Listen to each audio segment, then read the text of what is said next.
Hello and welcome to a holiday episode of Total Space. This one's a bonus episode, unplanned, and this is going to be released over the holiday period. So, today's topic is going to be about Total Space itself and how we got to be here. It's been 2.5 months since we first started, and fun fact, I didn't actually used to be part of the original people who started it. I joined later on, and so did Kage here as well. But to start it off, to start at the beginning, I will let Nut start because it was his idea from the very first. Hello, guys. Space Nut. You probably know me by now. I like to linger around this podcast. No, about 20 months ago, me and Benno, Jettison guy on Twitter, really worth following him, had this crazy idea to become content creators. We were doing a lot of research at the time for a couple of space brands, and a lot of the information, each and every one of you guys works for alternative space brands, not just Total Space. So you understand that a lot of the research just can't possibly fit into a show. And so I'd said to Benno, not Total, I said to Benno at the time, wouldn't it be cool if we started a brand doing YouTube or a podcast or something crazy like that? To which he responded, podcast sounds good. And naturally, I've got some confidence issues being on camera. Podcast seemed great. We decided on names, images. COVID hit. It went nowhere. Benno's time became more scarce due to real world commitments. And it just seemed like it wasn't going to happen, really. I attempted midway through the year to start laying some groundwork on it, recording on my own, being on to it. If you've ever recorded on your own, then you'll just 100% get that it's no fun. So instead, I muddled on it a little bit more. Got upset at the fact that I wasn't producing content when I really wanted to make that push. And so I reached out to a few awesome space nerds that I know, and the rest is history. Yeah. I mean, around fast forward from your time last year, around about July, about summertime, we were all just chatting away on Discord and Twitter and everything else. I got in touch with yourself, Space Nut, and Miko a little bit, and then it was just kind of like, let's just do it kind of thing. Let's just stop doubting ourselves and second guessing and everything. Let's just do it. If it's bad, it's bad. If it's good, fantastic kind of thing. Let's just do it and just see how it goes. First one's not going to be perfect, and that's when it's just myself, Space Nut, and Miko pretty much got together, and you and Miko done a separate episode as well, just as kind of like laying the groundwork to get the ball rolling, really. Yeah, for me it started like few weeks before SpaceNet actually he mentioned the podcast and asked me to be part of it. First, I was not really going for it, but then I started thinking about it, and a couple of weeks after, I said that let's record. And not too long after that, we actually recorded a deep dive episode, and the audio on that was so bad. After that, I ran into the store to get a new microphone, and pretty soon after that, we recorded the actual first episode with Ryan and SpaceNut. Okay, so and then from those first couple of episodes that you did, SpaceNet, at what point did you feel that becoming multiplanetary needed to be a thing? I mean, becoming multiplanetary was always going to be a thing. Early on, I said I needed 3 shows, and I was fairly insistent on 3 shows. And I always said I wanted to make a community podcast. I wanted to get as many people together talking as possible. I like that everybody's got a space story, and I like the idea of everybody being able to tell their space story. Becoming Multiplanetary was a community podcast before it was a podcast. I always knew there was going to be 3 shows, even before I managed to convince the other guys to do shows 1 and 2. I always picture 3 shows, and I think becoming multiplanetary, I think between you, Rich, and Karge hosting it, I think you've done an amazing job, and it's really become the community podcast feel that I wanted. Well, actually, about that, prior to Karge coming along, actually, we tried becoming multiplanetary once, and it didn't do so well, to the point of we put a reformat and a rebrand on it. And it was during this period, during the rebrand, that I approached Kage and asked whether he would like to be a permanent co-host, because I believe you did guest on something. I don't think it was it a Becoming Multiplanetary that you guested on first? Okay, so it was actually after the rebrand then. So we rebranded, and then you guested on the first show after the rebrand, and then that's when I approached you asking if you wanted to become a permanent co-host. Yeah, that was an interesting period, because I had heard about the whole Total Space program of the podcast formats and the establishment of it. I came in actually quite late into the story, and originally it started where I reached out to SpaceNut, and I was like, "Oh, this sounds really interesting. I used to do podcasting way back in the day, and I kind of miss doing it, and I wouldn't mind doing a guest spot from time to time just to chat about space stuff." And so I came in as a it was kind of sort of guest, kind of sort of like uh let's try this out sort of thing to see if it would work for me. And when I did the first episode of Becoming Multiplanetary with you, after that I was like, wow, this is fun. I like this. I think I might want to do this.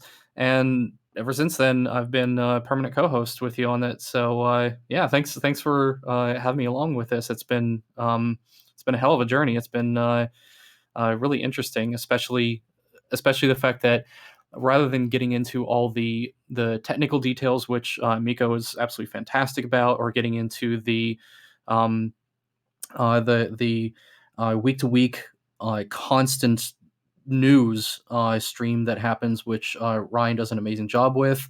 I always like to be a little bit more forward thinking. Look at what is the philosophical outcomes of the things that we do. Why do we focus on space so much when we have so many problems here on Earth?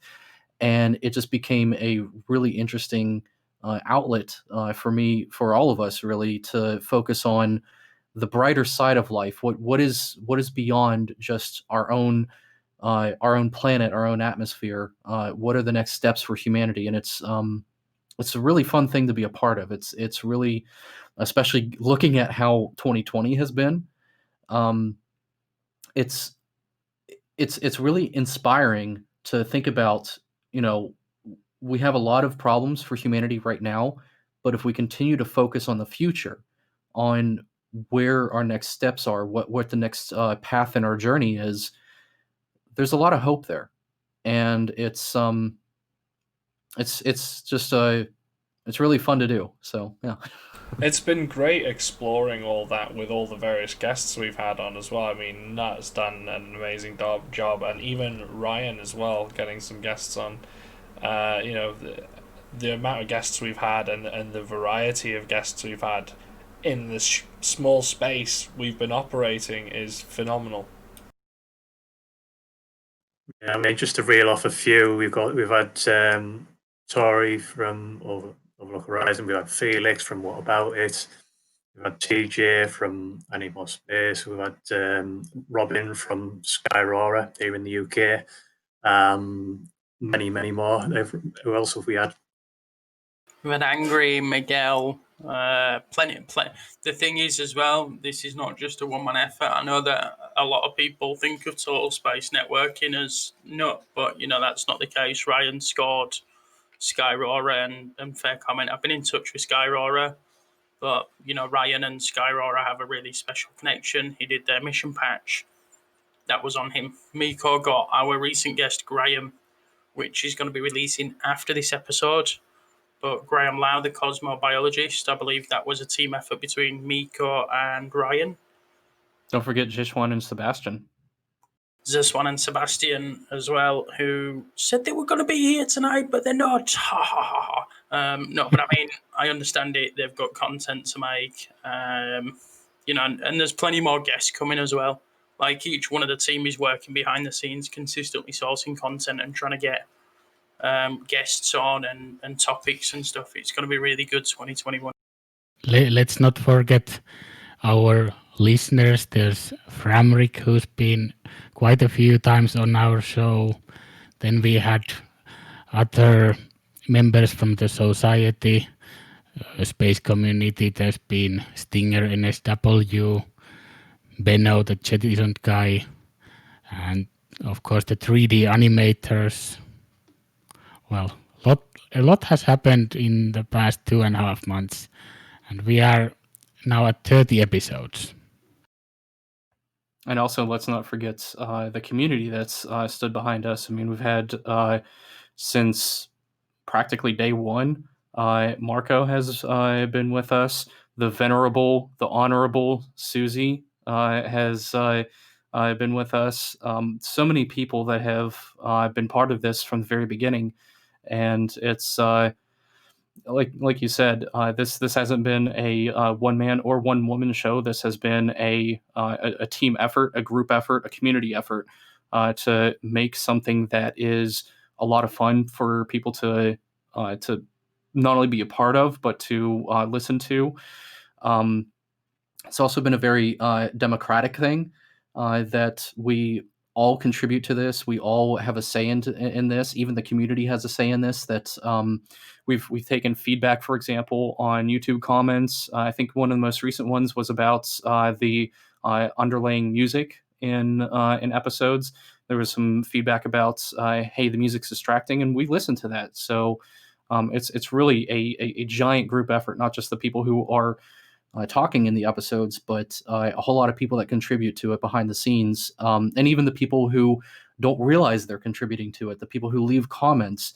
That, I mean, not only does it help with boosting engagement, which, like and comment and share, thank you, but also it helps us to improve, and it makes this a better series of shows for everyone, for us, for listeners, for everyone.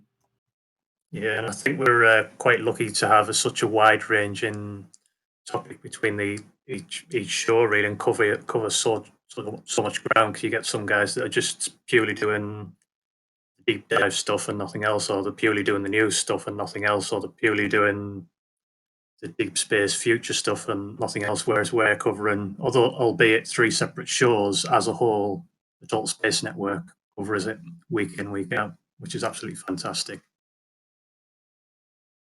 And it works because we have, I edit the Becoming Multiplanetary now, Miko edits the Deep Dive, and now you just started editing the Space Update as well. And because we all edit our own stuff, it runs like clockwork, and that's the secret sauce. That's how we're able to do it. Because the work is split. As a team, the entire effort really, there's points where I was editing audio in the beginning, some points there was 9 hours edit for an episode, and for the most part that's just snipping the little ums, the R's, the mistakes out, not really removing much content. And then Miko comes at us and he's like, yo, I've got this really cool system, look, you can just remove every bit of silence at the push of a button. So now all of a sudden everyone's just got 6 hours saved, and that's thanks to a team effort. And then these are the little bits like Karge's saying, there's so much going on behind the scenes. We've got Jay, who is silent. He's not spoken on any episodes. He's barely mentioned even.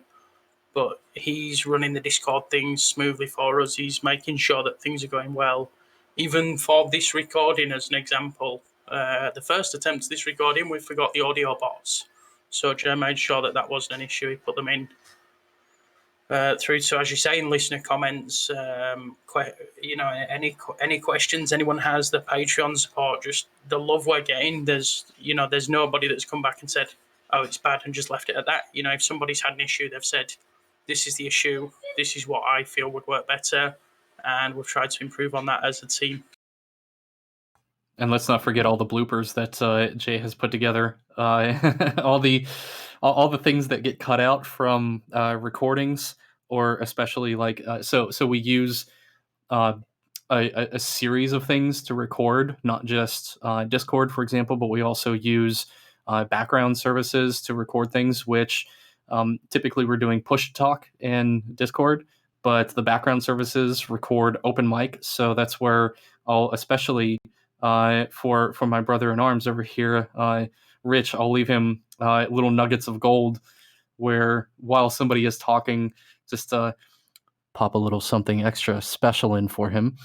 And and then of course Jay gets those, and of course those make it onto a blooper soundboard, and of course those get used in in our voice chats. So yeah, it's Jay, you've been awesome, and continue to be awesome. So we love you.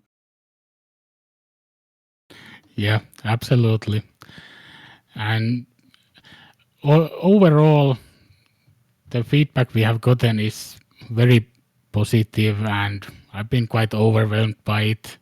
And all of our guests have been helping us spread our content. Without them, we wouldn't be here today. For sure. Thank you. So, let's go around in a circle. Favorite moment since we first started doing these podcasts? Your one defining favorite moment. So, Nat, start with you. I think for me, the defining moment is, I know for everybody that was here early, I had this obsession with episode 20. And I was like, if we can get episode 20 done, then we're podcasters. Past that, we're just some guys speaking at an audience. And then I remember releasing the bonus episode, I believe, which came after episode 20. And then I was like, wait a second. No, we've hit episode 20 already. And it had already passed. But that moment then, was for me exciting because I'd been really focused on getting to episode 20. We're cruising our way onto 40. But just to carry on from that, I think the favourite episode, just in general, it's just quite hard to choose because there's just so much good content from all three shows.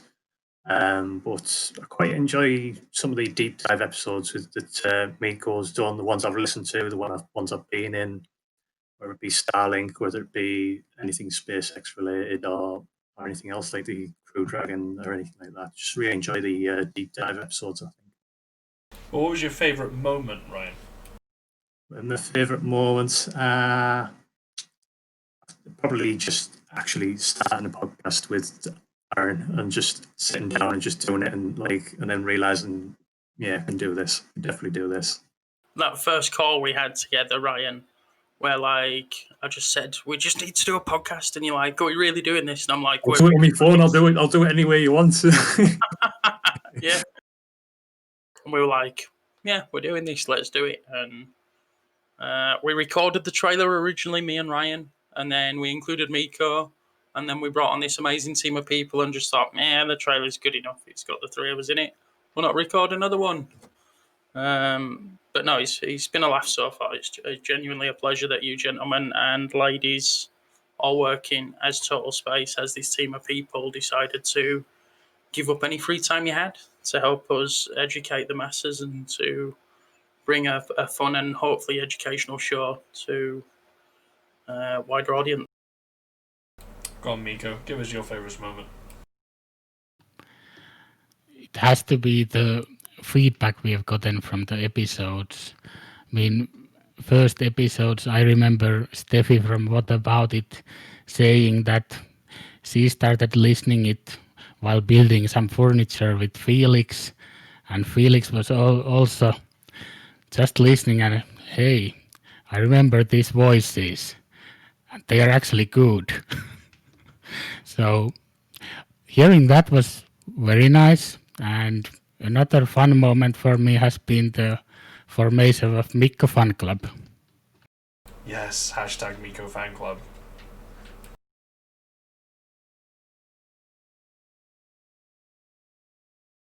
And my favorite moment has to do with Kage right there. It was when we first moved over to using Enwicaster, and so when we record our shows, as Kage mentioned earlier, we use multiple sources of recording so that if one fails, we have a backup.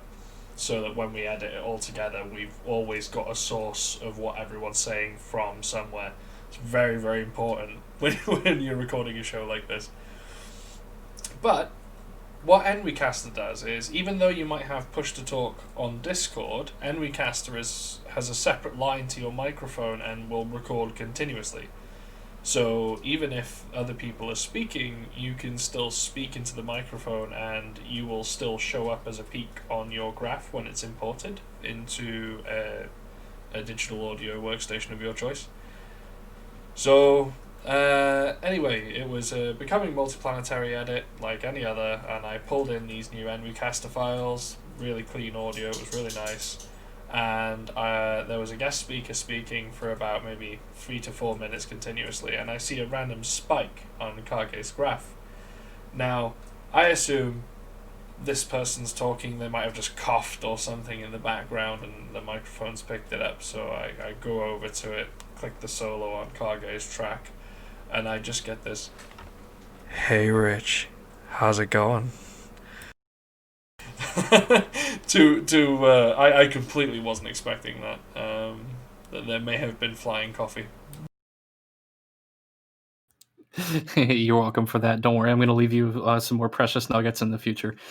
Oh man, I've had a few favorite moments.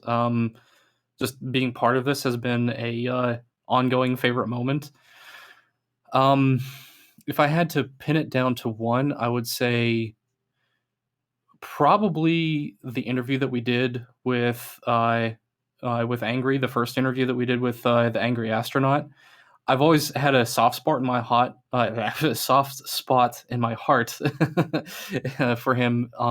Just there's something about the way he does his content, the way that he is just raw, unabashed, really pours his heart into it, and does it on what seems like practically a shoestring budget, where he doesn't care. He wants to get his thoughts out there, and his thoughts are good. They're really good.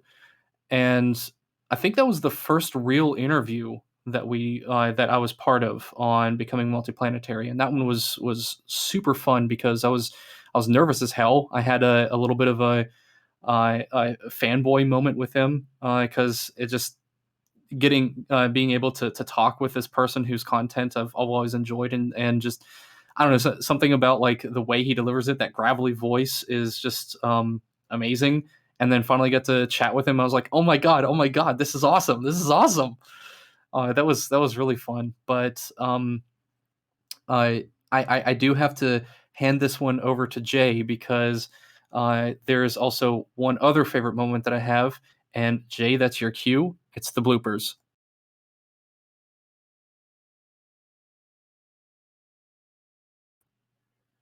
And Jay. All right, guys. Well, here we go. Yeah. The magic of the commands.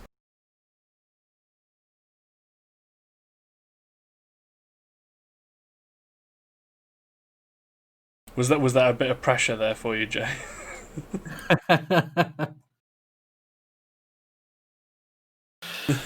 You all can't see this currently, but as we're recording, we also have a no mic chat text channel where he's talking to us. Sometimes he even acts as like a bit of a producer in a way. So he wanted a moment to play with some bloopers, and I figured I'd just throw him on the spot there for a quick second. I've currently got a dog stood right there, trying to sneak away on from the sofa I've got behind the laptop onto the table as well. I'm going to talk about don't work with children and animals. Oh, never mind. She's now trying to climb under the nest.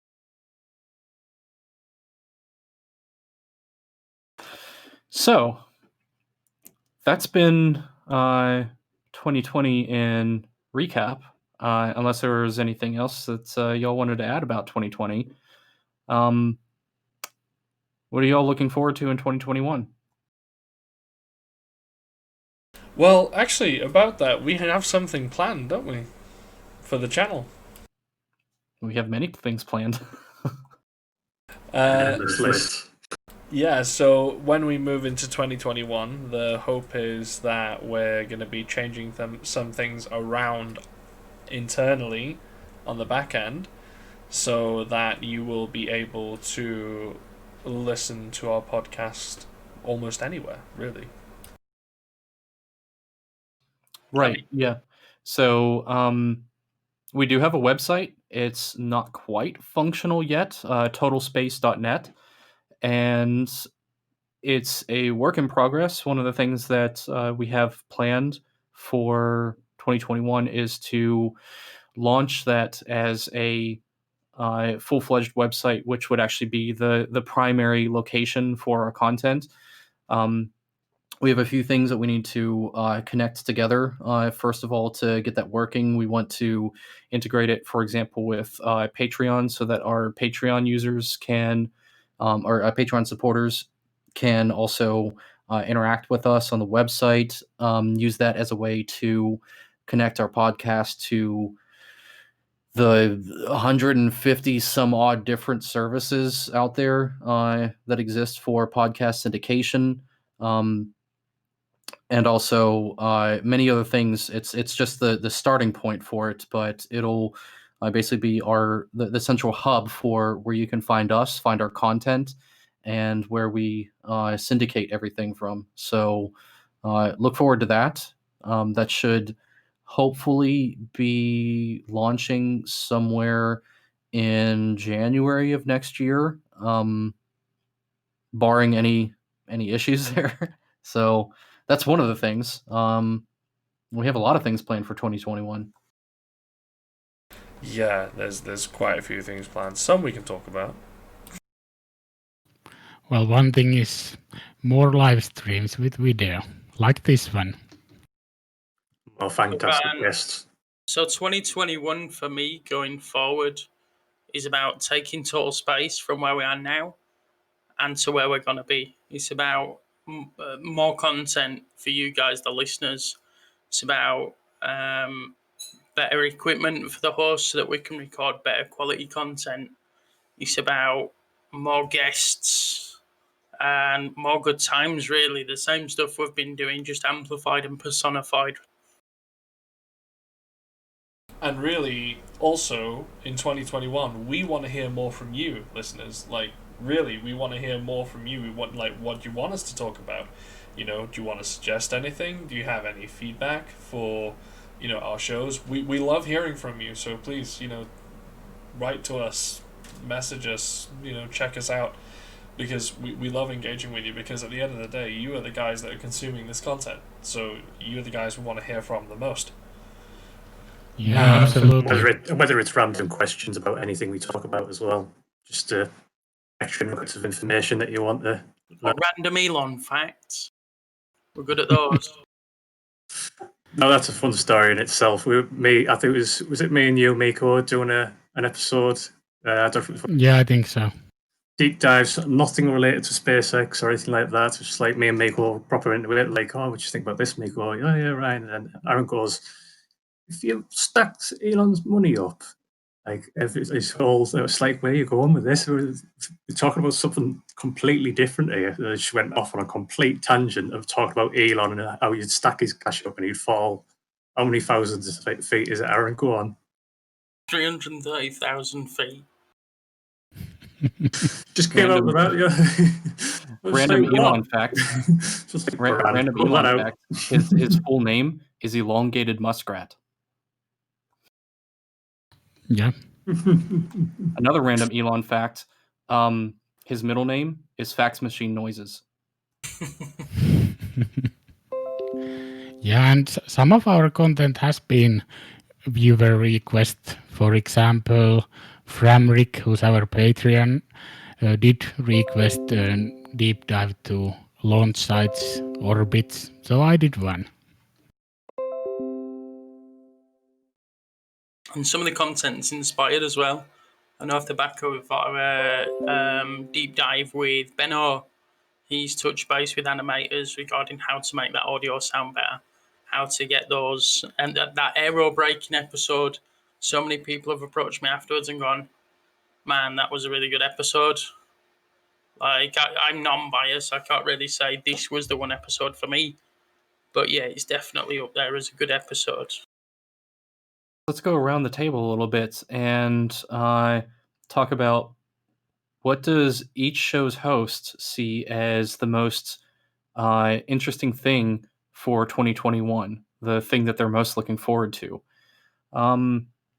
Miko, let's start with you. I would say doing more live streams, because after the first one, I realized it's pretty fun, and we could actually do some Q&A sessions with our listeners or Patreon members. Yeah, that's for me. What about you, Ryan? I think I'm looking about 2021. So many things, to be honest. Just getting some more guests on, because obviously we had Sky Aurora on, but in terms of companies themselves, I haven't had too many on yet. So we're looking at the likes of Black Aerospace and getting Sky Aurora back on, especially because they're launching their first rocket next year. So in the works that. Hopefully, COVID depending, we should be on site for. Yeah, visiting the site, pending what goes on in the world. And you, Rich? For me, I would hope, all being well, if it doesn't get delayed or anything, I'd like to see Artemis come to fruition, because that would be, in essence, becoming multiplanetary. But it's still, we're on another celestial body, so that's like what I'm waiting for.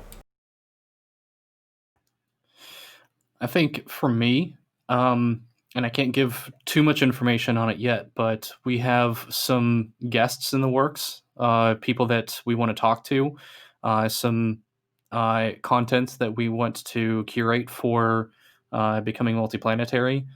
And what I'm looking forward to the most is the discussions that we'll have with some potential hopeful guests about that very topic of what are humanity's next steps, the things that they've been involved in that will bring us there. That's really exciting for me.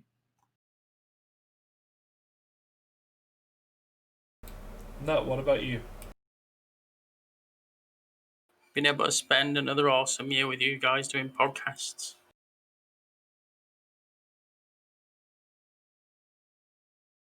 I can't do that for love nor money. That's really difficult. Yeah, it kind of hurts the thumbs a little bit, doesn't it?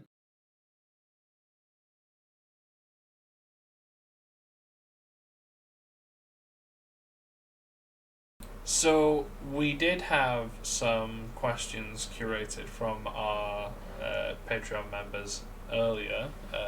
Give me 2 seconds. Jay has a question while you're looking for those, and that is, hey Nut, could we get another random Elon fact? Random Elon fact number 305. He's the second richest man in the world. List. Is he really? He is. He'll soon be the first as well. He's only about 20, 30 billion. My God, it's only 20, 30 billion. If anyone's got that in spare change, I'll take it. But yeah, he's chasing Jeff Bezos pretty quick. He's already surpassed Bill Gates. Oh, yes. Wow. Okay. Yeah, that happened a few weeks ago. Yeah, I don't really pay attention to people's net worth, so I wasn't aware. I mean, most of it, most of it's tied up in Tesla. But yeah, in terms of monetary value, he's the second richest right now.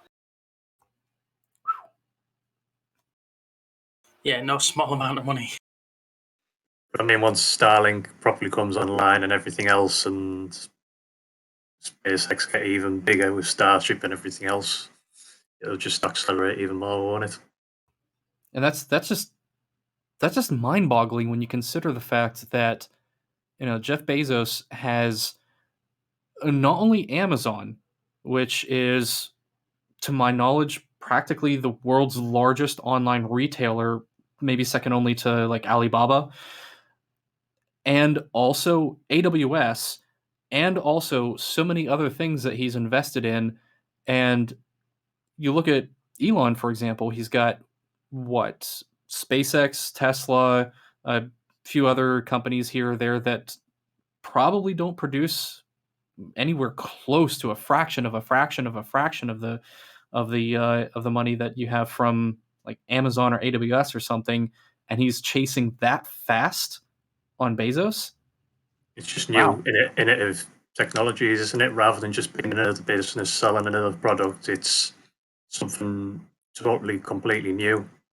Like electric cars, it's a new thing. Rockets that land, new thing.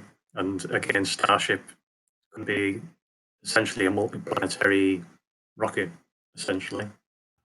I mean, I think that really speaks to the one of the great things to look forward to in 2021 is that just how important really these future technologies are, and especially talking about them, getting the information out there about what the importance of the evolution of space technology, the importance of the evolution of something that we practically rarely talk about, like electric cars and so forth. But yeah, that's awesome. We've got the questions, Rich. Yes, there's actually quite a few there now for us to curate through. Susie asked a question: what's your favourite planet stroke celestial body, or one that you'd love to see in person if you could? We'll go around the table with that one. Nut, you start.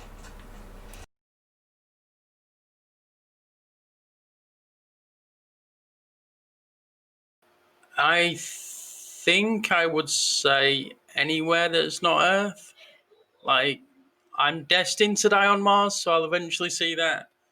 But just anywhere that's not Earth, really, I'm a bit fed up of it. I know we take it for granted and everyone goes, oh, there's not another one like it anywhere. But, I really want off this pale blue dot and out into the solar system.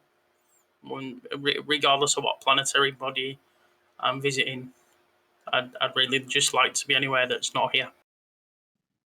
Yeah, so just pop around on the International Space Station, looking down at Earth, seeing how small it actually is. But in terms of planets or celestial bodies, I'd probably say Saturn and the rings, just to see it in person rather than it just being a pretty picture on a screen. See it in person. That's the one for me. Yeah, I would pick one of the moons of Saturn, maybe Enceladus, so you could step on it and see the rings of Saturn. I'm a bit more of a realist, I guess, because like if you look at Saturn or Jupiter, something like that, that would take months, if not years, to get there and back. I think I'd be content with the moon, to relive the experiences of the how many was it? 24 astronauts that have been on or around the moon. That to be able to see the Earth from that perspective, where it's just this little pale blue dot. Well, not that little, but small enough where you could just hold your thumb out and block out the entire Earth. Oh God, breathtaking wouldn't even come close to the feeling that would give me. I gotta be cliche and say, I've been fascinated with Mars for the longest time, watching various documentaries and shows about it. So it would have to be the red planet for me. It holds a certain fascination for me.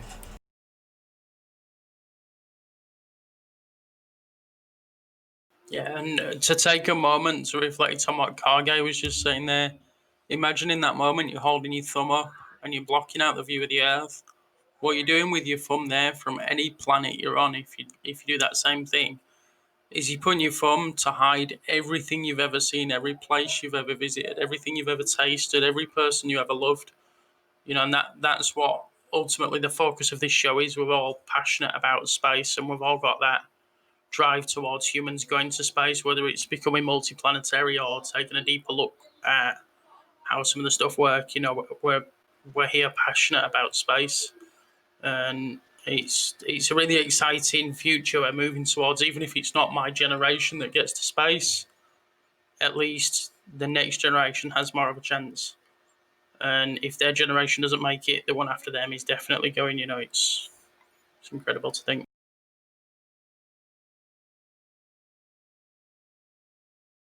So Framrick asked one as well. He asked, who would be the ultimate number one guest on a show besides Elon? I would pick Gwen Shotwell. Yeah, I'd imagine she would have quite a few interesting things to say about SpaceX. Yeah, she's more interesting to listen to than Elon, I would say. I've been trying to poach Tori from ULA, but no luck with that. Yeah, we tried. I'd have to say Dr. Robert Zubrin. I've been a fan of his work since discovering him. He's a pro-Mars advocate, a humans to space advocate. He's racked up so many accolades that just reading them off would be an entire show in itself. And really is one of the most predominant voices in humans to space. So I'd really like to pick his brain apart on total space. I'd say I'd love to talk to an astronaut. Maybe, like, for example, Scott Kelly or Chris Hadwell or Hadfield, or maybe one of the surviving astronauts from the Apollo era. Maybe especially one of the surviving astronauts of the Apollo era, just to hear from themselves, what was it like riding the most incredible rocket that has ever been built. I mean, no offense to Elon Musk, there has never been anything like, and probably will never be anything like again, a Saturn V rocket. And I've heard stories about how, like, it would crunch, like you could feel this kind of like spring effect as it was launching, because there was so much metal underneath of you that was compressing and expanding as it was getting to its like as it was lifting off. Just what did that feel like? I have to know. I would love to talk to an astronaut. So, Nut already said Dr. Robert Zubrin. He's a really interesting chap to me. I'd love to pick his brains, but failing that, I would also really like to speak to Peter Diamandis, whom we also did try reaching out to recently, didn't we, Kage? Yeah, I don't know if we've gotten a response yet or not, but there's a lot of people that we've reached out to, a lot of people that we'd love to talk to.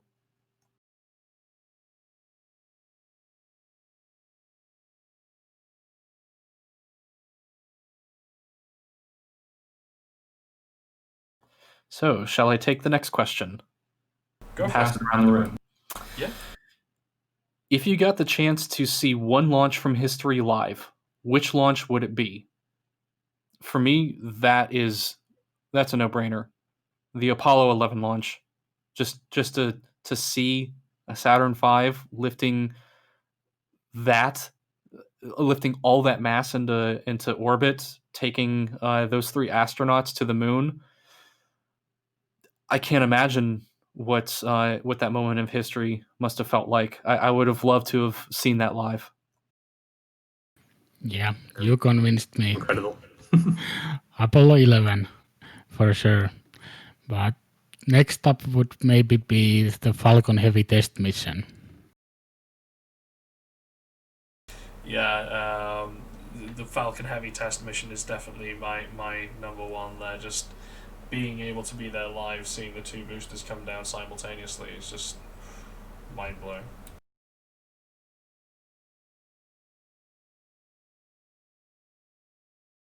For me, I think a lot of people would say the Apollo missions. I think the Mercury missions hold a lot of significance, and I'd really like to probably have seen some of those Mercury launches. And the V2 program, although not really a rocket in the way that we understand rockets, and most people conceptualize a rocket, they think like Saturn, they think Falcon, but the V2 in its own right made some amazing achievements. And so those kind of launches I'd like to have seen if I could have seen in person as well. What about you, Ryan? I'd probably say like the Apollo 11, of course. It would be absolutely insane just to see that thing just launch off the pad, just the sound alone and everything. But even some of the old shuttle launches, just to see some of those launch. I've never really seen a rocket launch at all, but to see some of the shuttle launches as well, I think would have been great to see some of those.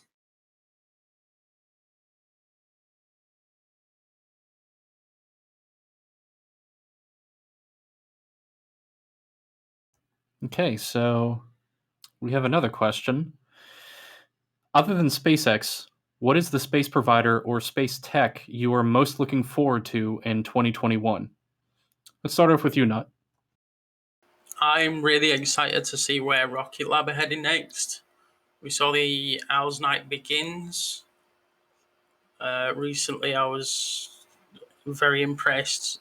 Unfortunately, no recovery attempts like there was Return to Sender, but nevertheless, an important mission. Over 2021, we are going to see them progress their recovery attempts and hopefully use a chopper to catch a rocket midair. Rich? For me, in 2021, I think I've mentioned it earlier, it's got to be the Artemis mission for me, for sure. You think that'll happen in 2021? Jury's out on that one, but I'd like it to. I'd like it to. Yeah. Miko? I think it would be the Blue Origin's new Glen. Yeah. That's a good one. Yeah. What about you, Ryan? Yeah. I'd probably say some of the newer companies. You've got Skyrocket launch at the beginning of the year, but then you've also got Astra and Firefly coming on very soon as well. So it'd be great to see what those two new companies bring to the table in terms of making the rocket generally just usable, but then how they're going to develop that to make it reusable, because they all have a reusable plan at the end, and they're all different directions really. So it'd be really great to see that, how it develops and how they develop the rocket towards that. Yeah, I fully agree with you there. Actually, that was going to be my exact answer too. I mean, it's really great to see what SpaceX is doing, what Rocket Lab is doing, but I'm really excited to see, especially right on the heels of Astra's almost success. They were this close, just 0.5 kilometers per second of reaching orbit. I'm excited to see what happens with them, with Firefly, with Skyrora, with all the small new startups, because just a little over a decade, maybe 2 decades ago, that's what SpaceX was. That's what Rocket Lab was. It's going to be incredible to see what these small startups become. For sure. Yeah. Have you seen what Jay's posted in the chat? Concerning the countdown to Mars? Oh yeah, for the Perseverance rover.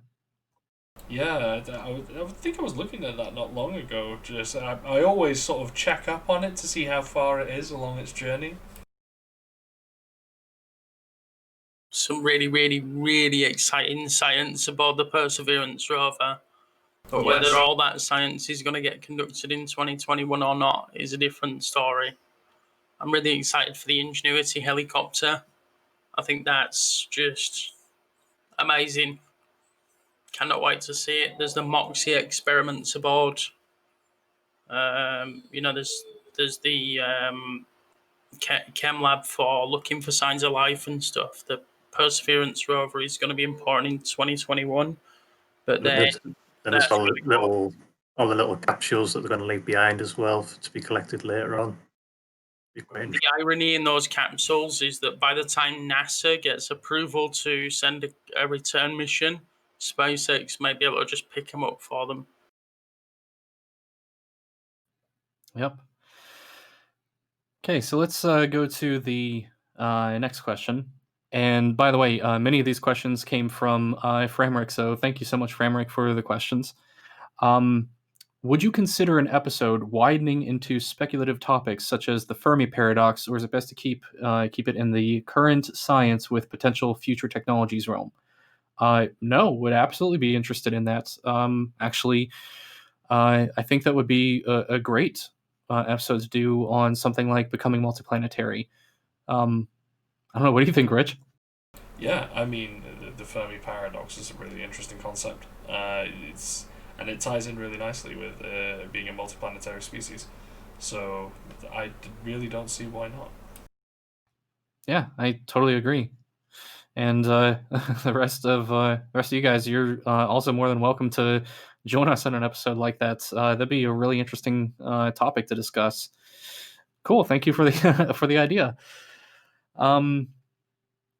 Yeah. So let's go for another question for the group. Where would be the place you would most like to send a space probe or robotic explorer? Miko, I can see you've got a quixotic look on your face. What are you thinking about?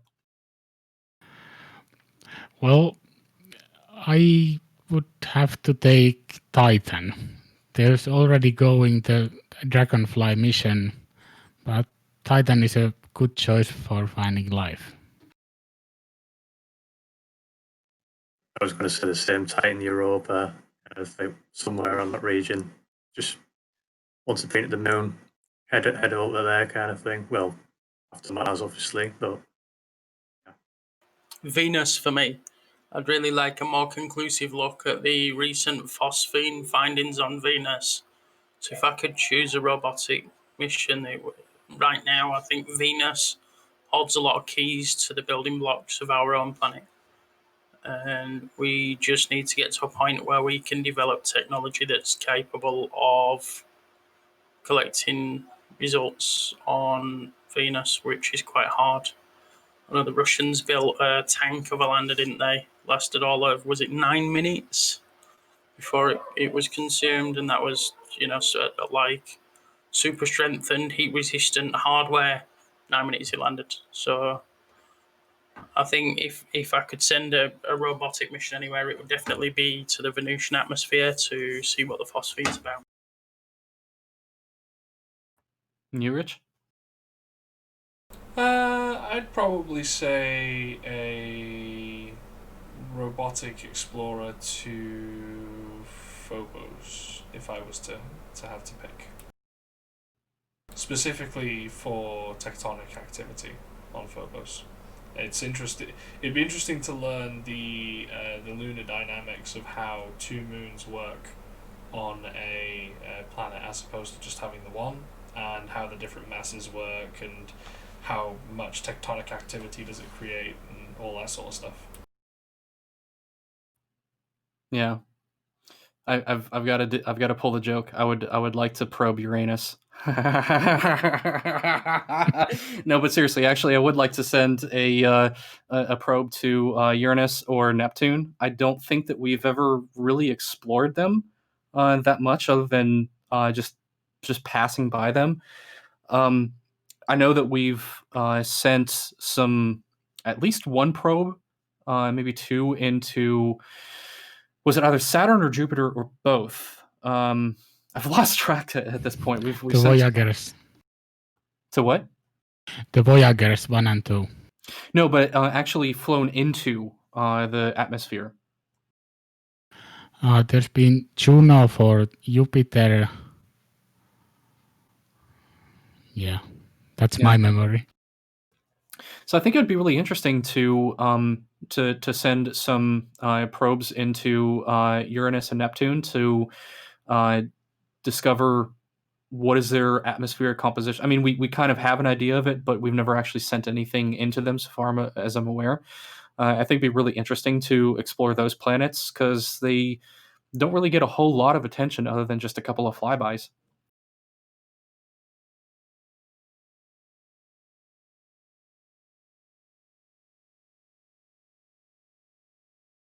Bear with me, I just lost the questions. There we go. Okay, and if you had the chance to fly on New Shepard, VSS Unity, or Crew Dragon, which would you prefer and why? Rich, let's start with you. I'm probably going to have the really obvious boring answer here and say, as of right now, I'd pick Crew Dragon because it's flight rated. Like, it's human rated now, so that would be the obvious answer for me. But to be honest, I like the aesthetics anyway. Like, the design, the interior, the aesthetics, the touch UI, everything is so simplistic, and it looks like I could even learn how to control it. I mean, I did try my hand at the SpaceX simulator thing, trying to dock with the ISS. I'm terrible at that. Don't ever let me do that.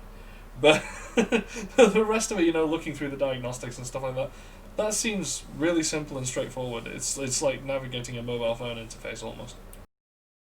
I mean, it practically is almost a mobile phone interface. We even did a deep dive discussion about that. About it's just Chromium. It's a Google Chrome-like browser and JavaScript, HTML, CSS. I mean, how much simpler can you get with that? That's I mean, I think like you, it'd be an easy interface to use, but I learned as well with that simulator that I am very skilled at crashing into the International Space Station. Right? Yeah, it's not just a skill; it's an art form. Ryan, how about you? Obviously, the obvious answer is Crew Dragon, because just the design of it as well, just so simplistic to what we used to see in terms of, even if you compare it to the likes of Starliner, just all the buttons and gizmos in that, and then you look at the Dragon module, just like as if they've been, although they're pretty modern capsules, that look like they've been built in two different centuries entirely. Well, I've got to say the Dragon module outright by far. Maybe we haven't seen what Starship's like on the inside, so that could beat it all. Miko? Had you asked this a year ago, I would have said New Shepard because it had flown quite a few more times than Dragon capsule. But seeing SpaceX send 6 astronauts to the ISS so far, I would have to pick the Crew Dragon for sure. I'm going to go a little bit different here, and I'd say I'd ride the New Shepard. It's a bit of a different experience. It's a longer space flight on the Crew Dragon, because naturally the Crew Dragon's focusing on crew rotations for the ISS, whereas the New Shepard is just sort of touching the Kármán line and giving you a ride back down to Earth. And I think that would be an experience not necessarily better than riding to the ISS, but I think it'd be a fun experience nevertheless. So I'd say the New Shepard I would prefer to ride right now in 2020, 2021. Yeah, I think I'm kind of like split down the middle there. That I'd like to ride the Crew Dragon just because it looks comfy. It's of course it's crew rated, but also something about those giant windows in the New Shepard capsule. I mean, those things are huge. And the whole point of the New Shepard is to just go up and do somersaults in space and go beyond the Carmine line, which honestly, that's just my biggest and probably only real bucket list item. Either one of those for me, but I might have a little bit more of a lean towards the New Shepard just because that view, that view would be amazing. Work as well, doesn't it? In the New Shepard, if you're in the Dragon, it seems like you'll be touching consoles and checking systems all day. The New Shepard, first and foremost, is built for space tourism. It's for touching the Carmine line and not doing a thing. You know, it's completely controlled by Blue Origin. It's just a case of your buddies sitting there till you get to space, take a couple of minutes in space, and then a vicious ride back down to Earth. Right, exactly. It's about the experience rather than the mission of it. It's about just having that journey, and I think maybe that's something that does kind of draw me toward it more is that it's just it's just the experience, the raw, exhilarating journey of it all.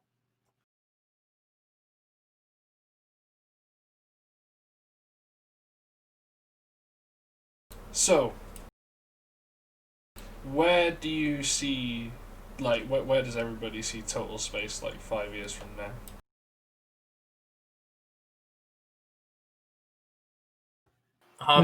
Let's start with not. Hard to say. I mean, I'd like to say that we'll be doing what we're doing in a more professional environment.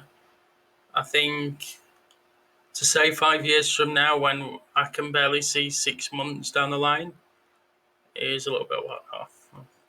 Alright, let me just rephrase that then. So let's say 6 months from now. I mean, I was talking rubbish anyway. I can see 2 years from now, but I'll pretend like I didn't.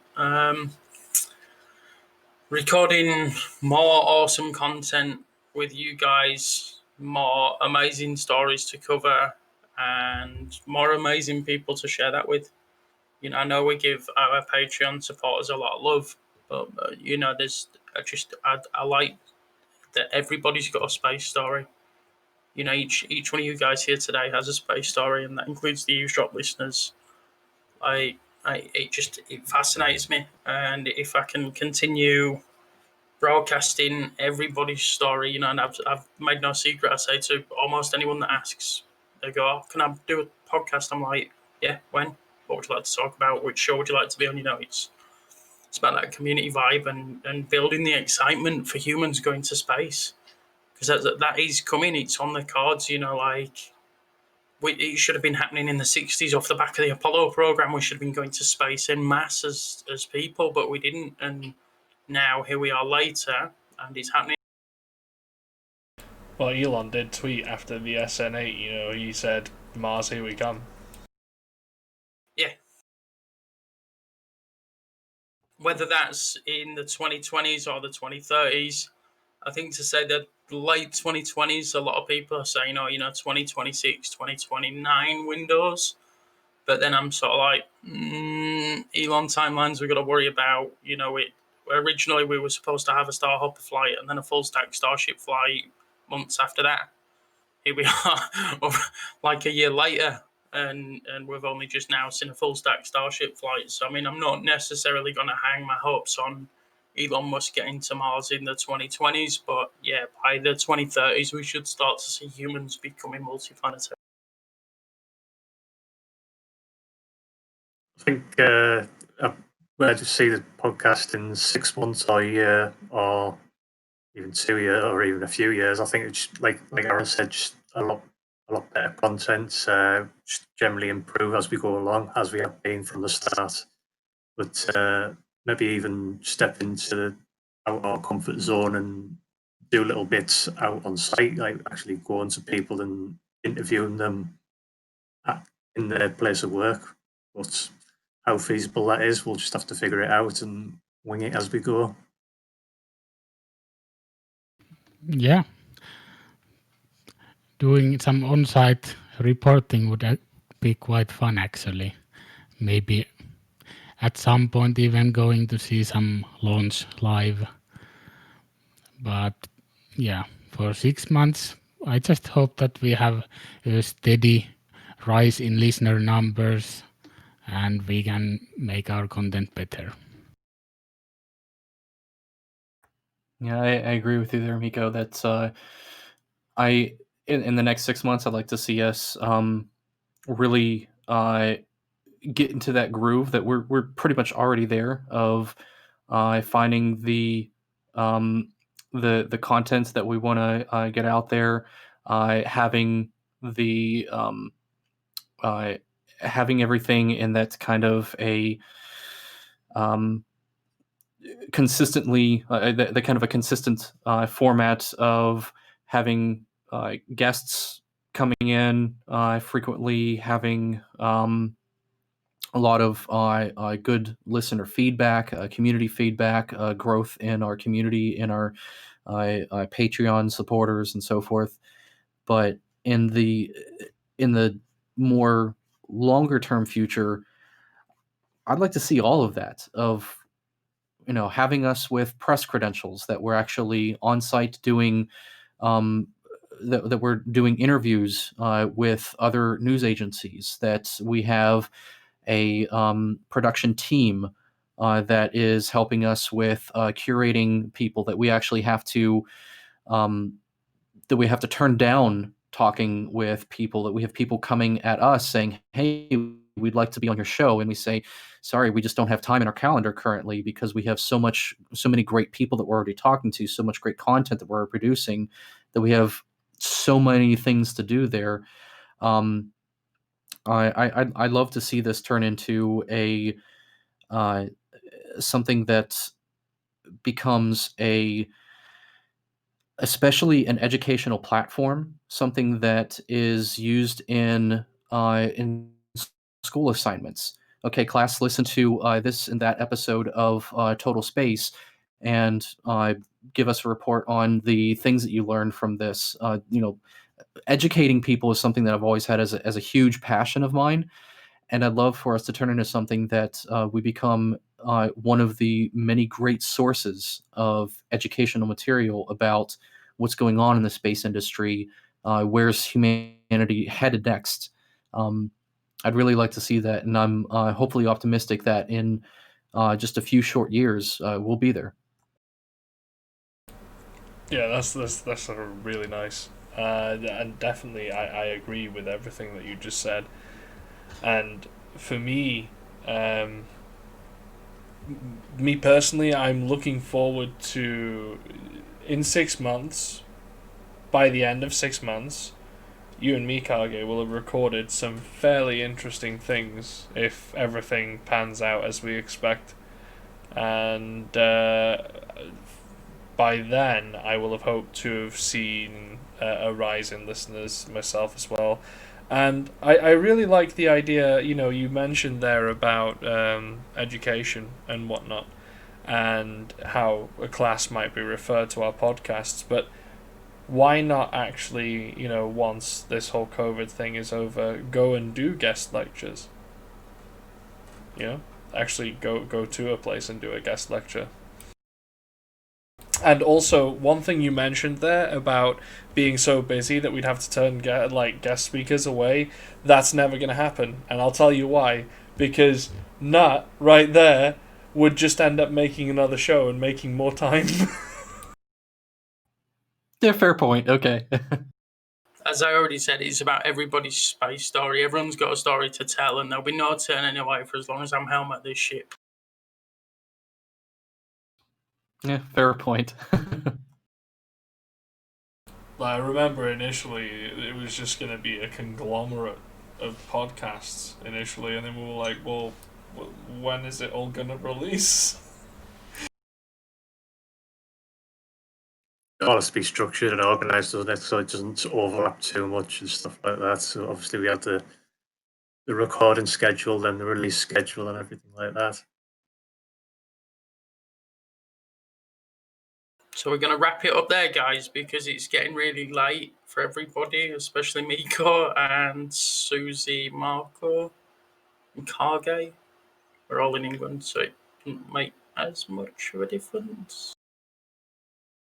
Well, Miko's like 3 hours ahead of us. Yeah, it's over 1 a.m. here.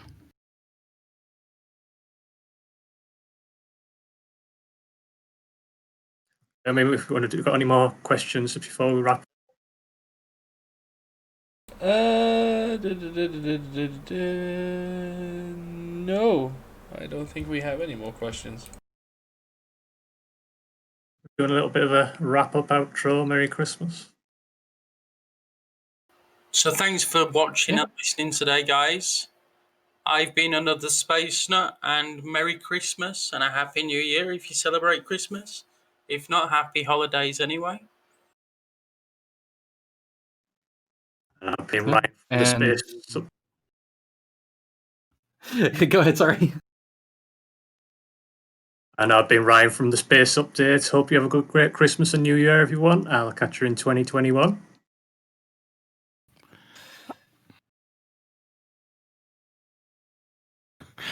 I've been Mikko, the host of Deep Dive Fridays. Have a Merry Christmas and a Happy New Year. Okay. Hey everyone, I'm Kage. I am one of the co-hosts of Becoming Multiplanetary. It has been an absolute pleasure to share these experiences with all of you, with all of our great co-hosts here, with you, the listeners, our Patreon supporters. For everyone out there, Merry Christmas, Happy Hanukkah. All the other holidays. Enjoy this new year. Hopefully, 2021 brings a much brighter year than 2021 or than 2020 has been. And yeah, we'll see each other next year. And I've been Rich LB, another co-host at Becoming Multiplanetary, along with Kage there. And thank you all for joining us that have been here tonight, guys. And thank you all who are watching us over the holiday season.